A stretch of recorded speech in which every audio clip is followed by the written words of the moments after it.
Welcome to this online lecture onto Unit 2 and Lesson 2 on Arabic letters and vowels.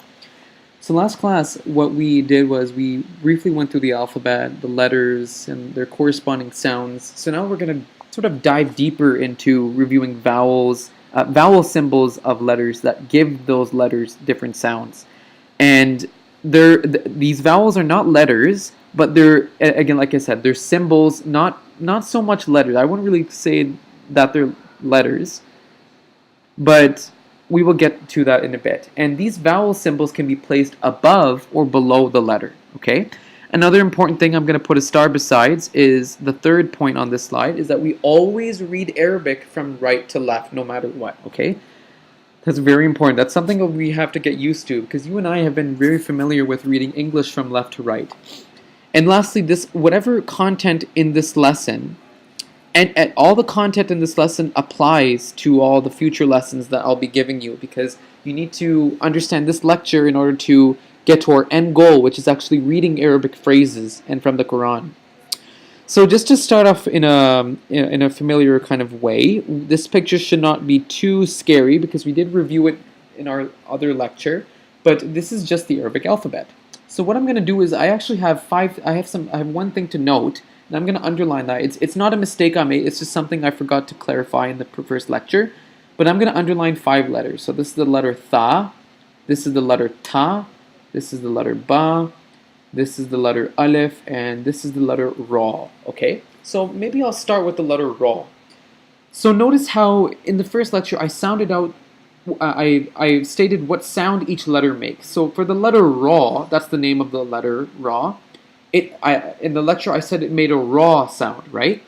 But the letter Ra only makes the raw sound, like the A vowel added sound, if there is a slanted dash symbol above the letter.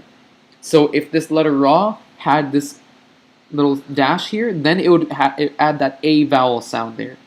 If, for example, for letter Ba, let's say I'm focusing on letter Ba. If the letter Ba did not have this dash symbol like letter Ra does, then the letter Ba only makes its consonant sound, which is B, the letter B, right? That's the sound it makes. Same thing for letter Ta. If the Ta didn't have the symbol, it would just make the T sound, right? And if the Tha, let's say if the letter Tha this time had this dash symbol, which I'll explain what it means in a bit, if the letter Tha had it, it would make the Tha sound. So it just that added A vowel sound comes from this dash symbol, which then leads us to the first concept, which is the Fattah. And that is the name for this oblique dash symbol here. Now in this picture, we are going to be doing this lecture based on model letters. So let's say our model letter for this concept is letter Ba, okay? Now, as you can see here, the symbol Fattah is placed above the letter, alright? It's not below the letter, it's above it. And the Fattah actually makes the Ah sound, right? Now, you may think, okay, is that a UH sound or is that an A sound? It could be either or, it could be both. It does not matter.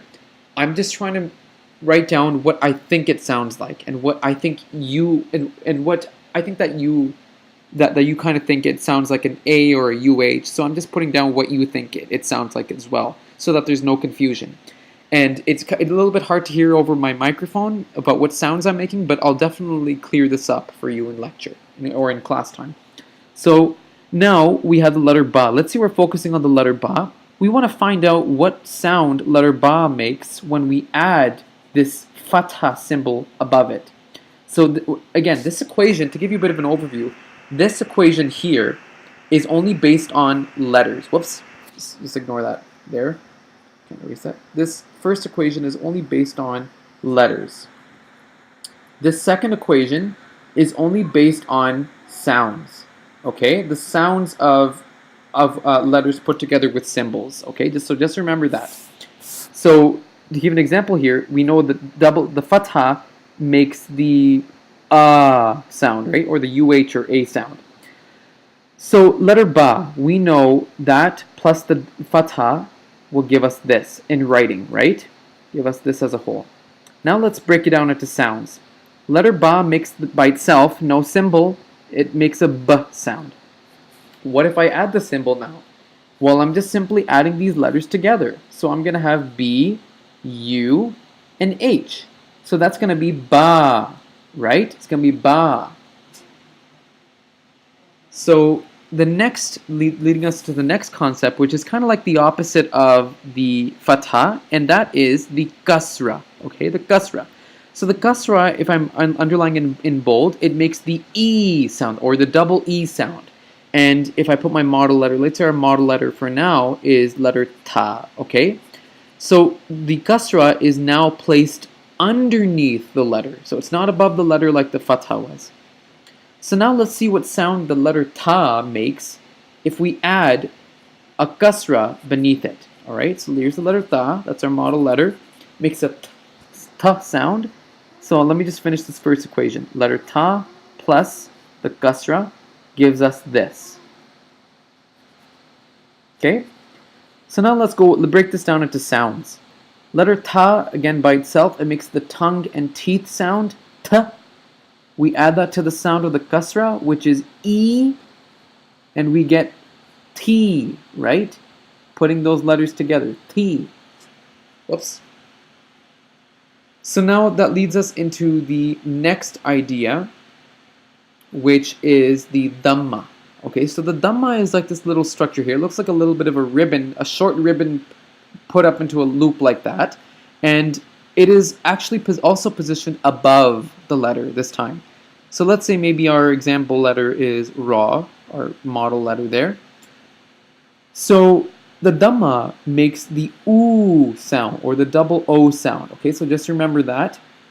So when we put our letter Ra here, let's see what sound letter Ra makes when we add a Dhamma on top of it. Okay, so Ra plus a Dhamma gives us this in writing over here.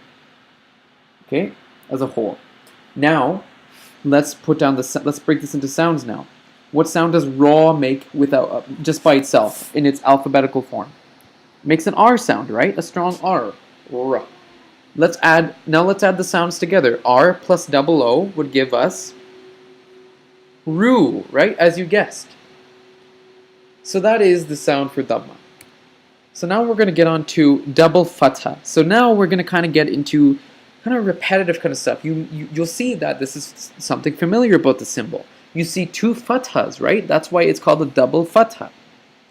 Now, the only thing that's going to be a bit tricky is the sound, is remembering the sounds that these symbols make. So the Double Fatah actually makes the UN sound, the UN sound as in fun, okay? So now let's say our model letter now is letter Sin. Sin, okay? So letter Sin looks something like this. It makes an S sound, okay? So now let's see what sound letter Sin makes when we add it to the Double Fatah, or if we put the Double Fatah on top of it like that. So then again, in writing, our result is going to be written like this. Alright? Now, and again, on a test situation, you may be asked to write these letters down just to familiarize yourself, but we will get through this together. I will be showing you in class.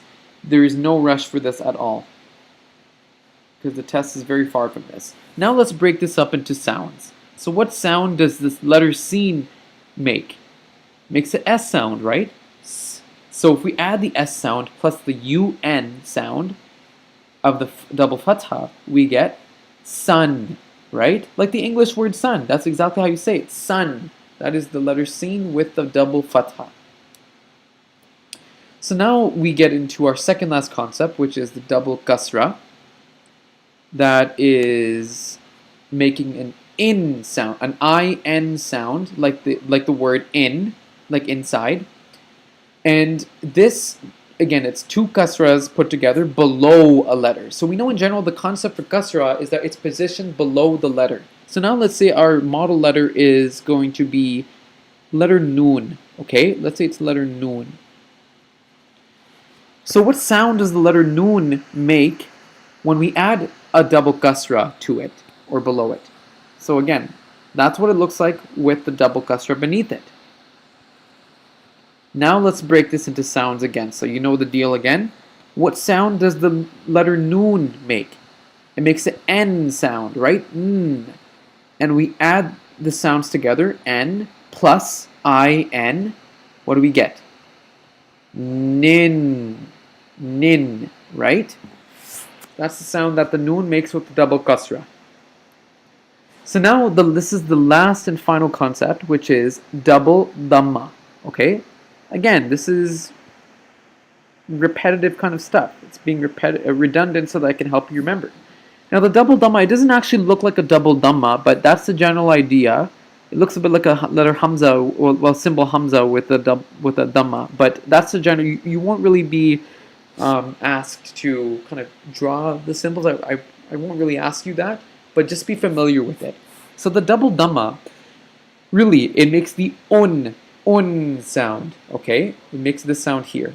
Now I didn't put double on or un, because for un it would sound like the double fatah, and for double on it'll sound too strong. It'll sound like a really strong o sound. So that's why I put on with two u's, because we know two u's will kind of make like a o kind of sound. Okay. So let's say our model letter for here is going to be Jim, letter Jim. Okay. So what sound does the letter Jim make if we add that a double dhamma to it on top? And again, double dhamma is placed on top of the letter. So letter Jim with a double dhamma, that's what it looks like in a written form. Now let's break it up into sounds. Again, you know the drill. What sound does the letter Jim make? It makes a J sound. Okay. And now let's add the sounds together. J plus U-U-N, again the sound of the double dhamma, we write it here, it's going to be Jun, Jun, right? So J plus Un, it's going to be Jun. Okay, so that is the conclusion of this online lecture. This slide just kind of, this slide actually just summarizes the sounds of the concepts Fattah, Kasra, Dhamma, Double Fatah, Double Castra, and Double Dhamma. So again, these three here are repeated 3 times. So next class we will be touching this again, and we will be doing some more practice with writing the letters down. But that is all you need to know. So thank you for your attention and have a great weekend.